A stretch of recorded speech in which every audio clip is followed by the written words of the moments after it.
നമസ്കാരം. ഞങ്ങളിപ്പോൾ പോകുന്നത് പാറയ്ക്കൽ കടവിലുള്ള ഞങ്ങളുടെ സുഹൃത്ത് റിച്ചാർഡ് സാറിൻ്റെ വീട്ടിലേക്കാണ്.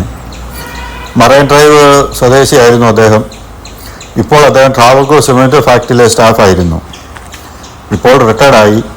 മകളും കുടുംബവുമാണ് ഇപ്പോൾ ഇവിടെ താമസിക്കുന്നത്. പഴയ തറവാടുകൾ നമ്മൾ ഒരുപാട് കണ്ടിട്ടുണ്ട്. പക്ഷേ സ്വന്തമായി വനമുള്ള ഒരാളിനെ കാണുന്നത് നിങ്ങൾ ആദ്യമായിട്ടായിരിക്കും. പ്രകൃതിയെയും വൃക്ഷങ്ങളെയും ജീവജാലങ്ങളെയും തന്നെപ്പോലെ തന്നെ സ്നേഹിക്കുന്ന ഒരു പ്രകൃതി സ്നേഹിയായിരുന്നു അദ്ദേഹം. ഈ കാണുന്ന തറവാടിനെയും ചുറ്റും 10 ഏക്കർ വനമുണ്ട്. ഇതിൽ വലിയ വന്യജീവികൾ ഒഴിച്ച ബാക്കിയെല്ലാം ഉണ്ട്. കൂടാതെ ഇദ്ദേഹം വളരെ നല്ലൊരു ഗായകനാണ്. അതിനെപ്പറ്റി നമുക്ക് അദ്ദേഹത്തോടും ചോദിക്കാം.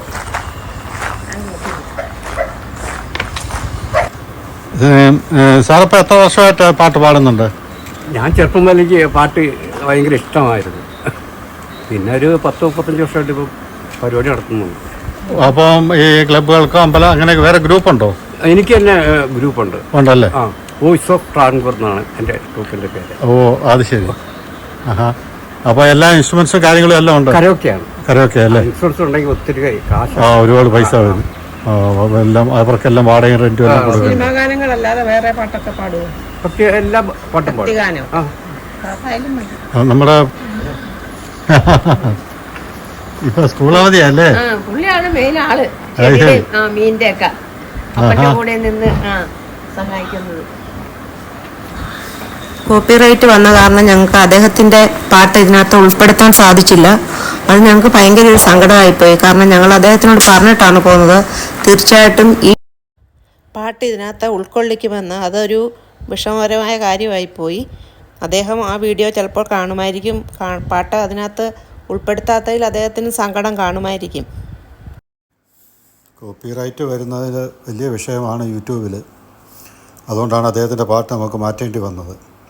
അപ്പം അദ്ദേഹത്തെ നേരിട്ട് കണ്ട് നമ്മൾ അദ്ദേഹത്തെ കൊണ്ട് തന്നെ ഒരു നാടൻ പാട്ട് എഴുതിച്ച് അത് അദ്ദേഹത്തെ കൊണ്ട് തന്നെ പാടിച്ച് നമ്മുടെ യൂട്യൂബിലിടുന്നതായിരിക്കും.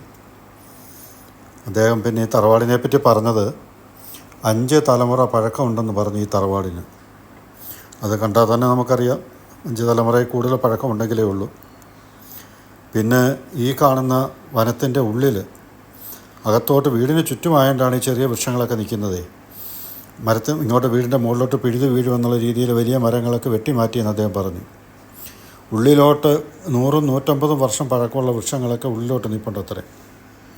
അത്രമാത്രം മനോഹരമായൊരു വനമാണ്. നമ്മളത് നേരിട്ടിന്ന് കാണണം. പിന്നെ വീടിനും പരിസരത്തിനും കാവലായിട്ട് 2 നാടൻ പട്ടിക്കുട്ടികളുണ്ട്.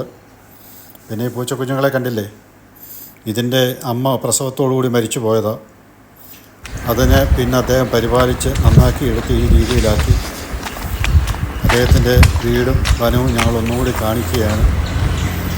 ആ വനത്തിൻ്റെ ഭംഗി നിങ്ങളൊന്ന് കാണാൻ വേണ്ടിയിട്ട് കുറ്റിക്കാടുകൾ പോലും വെട്ടിക്കളഞ്ഞിട്ടില്ല. ഞങ്ങളുടെ വീഡിയോ എല്ലാവരും കാണണം. Tata, bye bye.